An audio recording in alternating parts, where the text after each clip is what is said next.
சில பேருகிட்ட நெருங்கி பழகாம இருக்கிறதுக்கு காரணம் விருப்பம் இல்லாம இல்ல, பட்டதே போதுங்கிறதுக்காக தான். உயிரே நிரந்தரம் இல்லாத போது சில உறவுகள் மட்டும் நிரந்தரமா இருக்கும்னு நினைக்கிறது ரொம்ப ரொம்ப தப்புன்னு நல்லா புரிஞ்சுக்கிட்டேன். இந்த உலகத்துல குறிக்கோள்ங்கிற வார்த்தையோட இடத்தை எதாலையும் நிரப்ப முடியாது. உண்மைய சொல்லணும்னா திறமை இருக்கிறவன் எப்பவுமே வெற்றி அடையிறது கிடையாது. திறமையோட அதிர்ஷ்டமும் இருக்கணும். திறமையை அங்கீகரிச்சாதான் அவனால ஜெயிக்க முடியும். இது படிப்பால கிடைக்காது. இந்த உலகமே படிச்ச முட்டாள்கள் நிறைஞ்சது. குறிக்கோளும் திறமையும் மட்டும்தான் ரொம்ப பவர்ஃபுல்லானது. ஒரே வார்த்தை, குறிக்கோள்.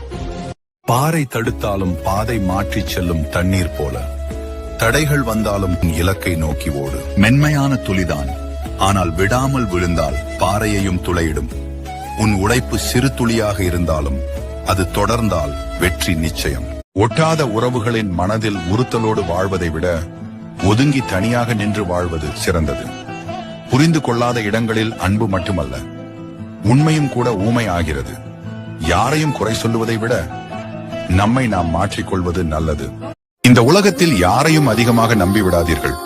உங்களிடம் மற்றவர்களை பற்றி பேசிவிட்டு மற்றவர்களிடம் சென்று உங்களை பற்றி பேசும் கேவலமான மனிதர்கள் வாழும் உலகம் இது.